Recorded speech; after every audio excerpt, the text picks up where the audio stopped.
Hello everyone, what's up? Prince1215 here with another video review. Today we're taking a look at Transformers Studio Series Dropkick from Bumblebee, the movie. But before we take a look at the toy, let's take a look at the box. So, here we have Dropkick's box. Here is Dropkick himself, looking very scary, very detailed. He is the 46th figure in the Studio Series line, as you can see here. His name is Dropkick. He's a Decepticon. With a name like Dropkick, you kind of expect him to be not good. He is for ages 8 and up. Of course, that's just suggestion. They have to put that on there.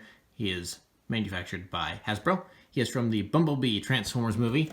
If you didn't get the idea that he's a Transformer, there he is along the side. This is from the Generations line. And then it is also co-manufactured by Takara Tomy.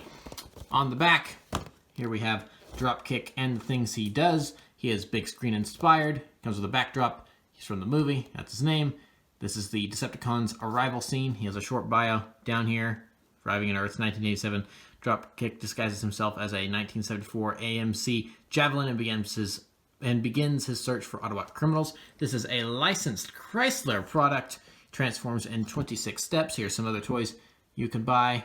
Don't eat the toy. It's not made for that, and that's pretty much it for the box. So, yeah, here is Dropkick. Dropkick is probably one, alongside Shatter, is probably one of the best movie Decepticons we've ever gotten. In the fact that, well, he actually had a personality. It was a very gruff, very stupid, very by the books, I just want to wreck things personality, but it was identifiable and you could tell who he was. Which was that was the great thing about the Bumblebee movie, is that, you know, the robots actually had personality, unlike some of the previous live-action Transformers movies. So, yeah, here he is in his, what was it called? It was a 1974 Javelin of some sort, yeah. So, it looks like the car we saw in the movie. If I have complaints about the vehicle mode, is that, at least on my copy, things don't exactly want to completely tab in. Which is annoying. So, he's not technically completely transformed.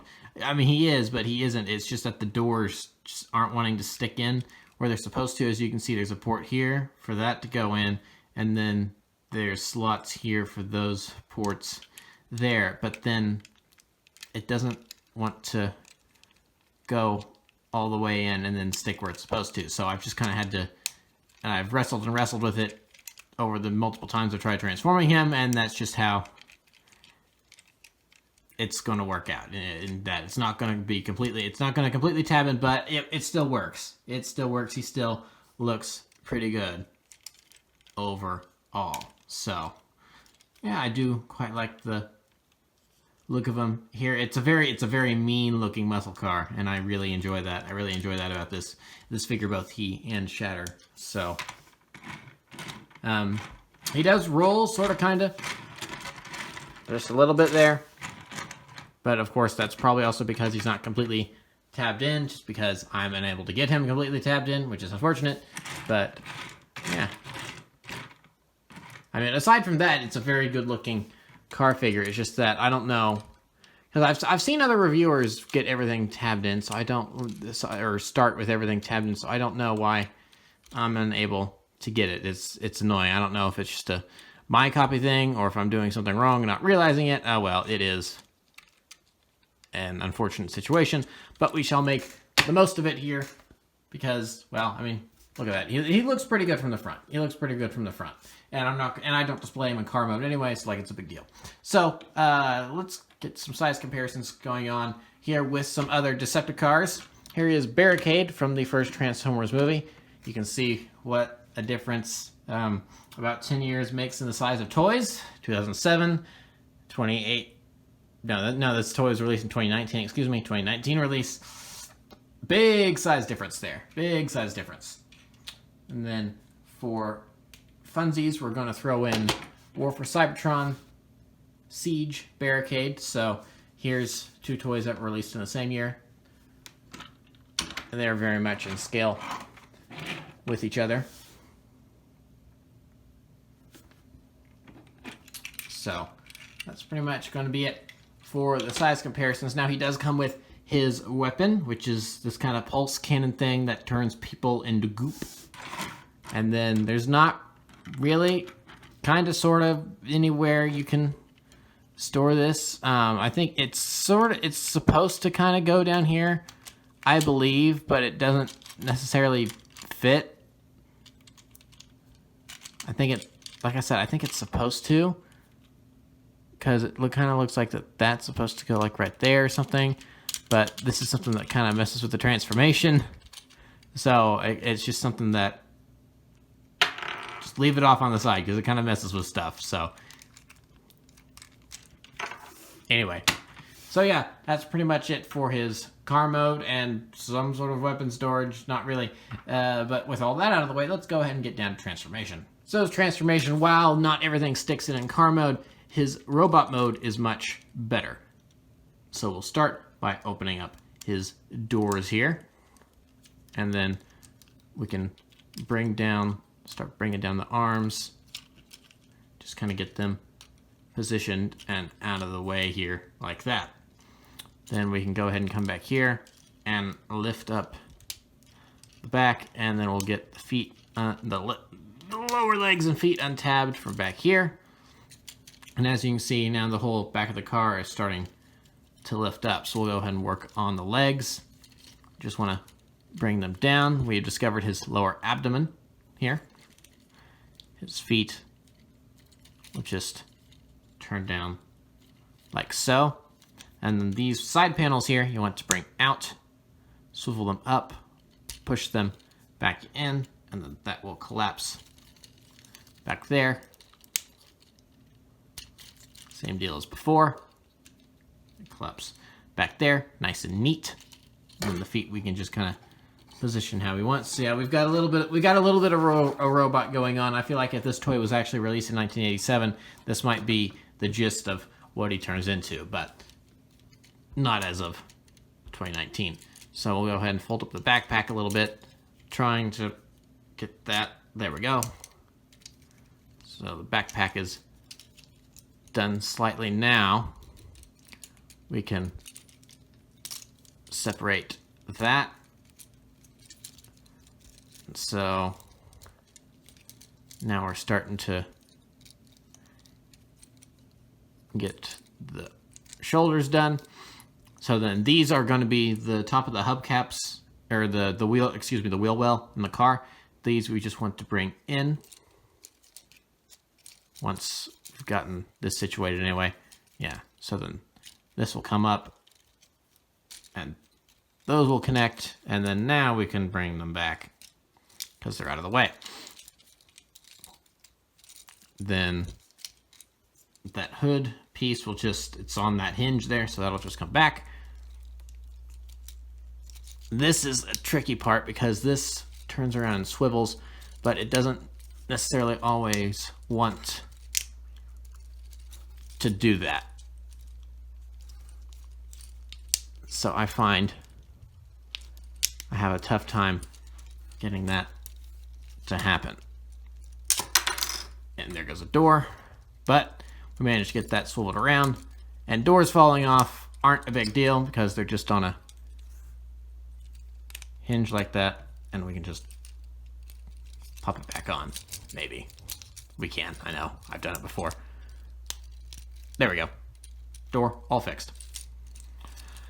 So now that we've got that, we can bring up the wheels here and then bring this down. Everything will kind of start to click into place here. Maybe if I can get it situated. Come on. Come on. That should click into there. There we go. All right, that's clicked into there. That'll click into there. This.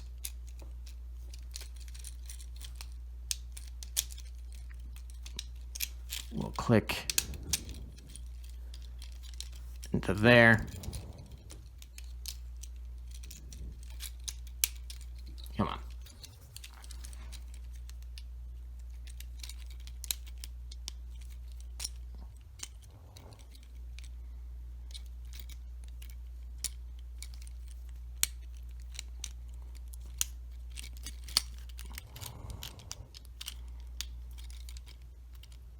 There we go. I got it. It's very subtle. The click in here is that this stuff just kind of comes over and fits into that piece there. So as you can see now, you're trying to move it up a little bit and it's locked into place. So now we've pretty much got him all done. We just want to bring up his wheels there onto his arms, and the hands will just kind of come out on their own, as you saw there. Position the arms how we like. The feet, position the doors back a little bit. You can have them be like that. I like to have them positioned out a little bit because that's a little more accurate to the film.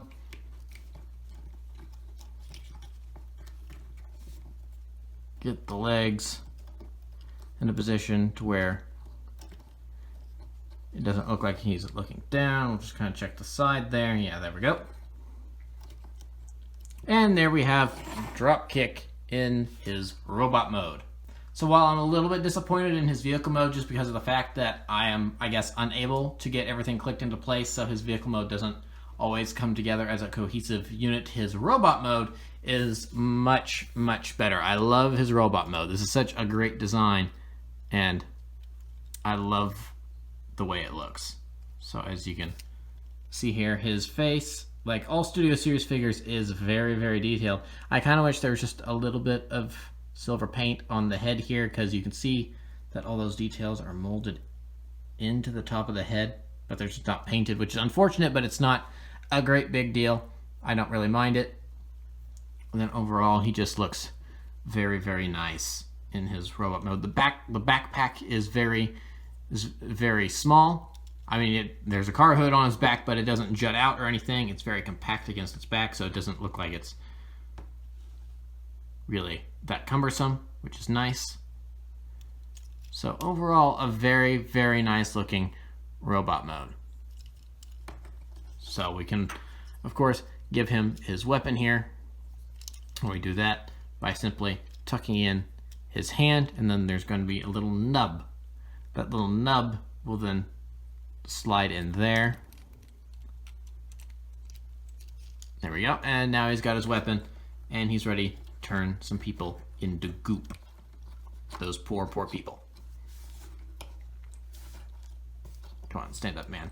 Now this is the thing about the robot mode. While it does look good from the way he's built, he does kind of have a tendency to make it look like he's kind of slouching over. So you do have to get him situated just right for him to look correct. So there we are.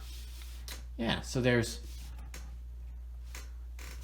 Dropkick looking good. Maybe it's a little lopsided there with the legs. Oh, come on. I had him. There we are. That's better. But now he wants to fall over backward. There. All right. So yeah, there we have Dropkick, and now we'll bring in some size comparisons. Some very close size comparisons. One of them being his buddy Shatter. So Shatter is a little taller, which I think is pretty accurate to the film. I think Shatter was like the teeniest bit taller than him, which makes sense considering that she's kind of his commanding officer on the mission that they're on to find Bumblebee, or at least that kind of becomes the mission. And then speaking of Bumblebee, here he is. So he's much smaller than the two of them, which makes sense considering he was a smaller bot. He's not too much smaller compared to Dropkick. Which I'm not sure. I feel like maybe there was more of a height difference between Bumblebee and Dropkick in the film from when they fought, but honestly, it's not that big of a deal. I don't think the difference in height between the figures. That all still looks pretty good. So yeah, so there's our size comparison with the three robot stars of Bumblebee. And so now we can move him aside and talk about the very last part, which is the included. Come here, there you go. Display. Oh, and there are the instructions. I always just put the instructions back in the box, keep them. So just move the box over there. And here we have our little display background that you can use to display your toys, which is very nice. So we can just put Dropkick right up here. It's the exact same one that Shatter came with, considering it's the exact same scene. But that's all right, since they were both in that scene. There we go, that foot. What?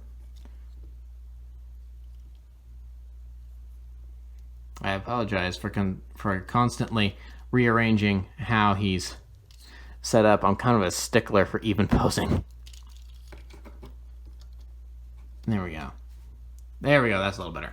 So yeah, so if you got the shelf space and you want to, you can of course display your figure with the background stand. I don't have room for that, unfortunately, but it's still really cool that they even give you that option. So yeah, that's pretty much all for Dropkick. He's a good figure. I really like him as a figure.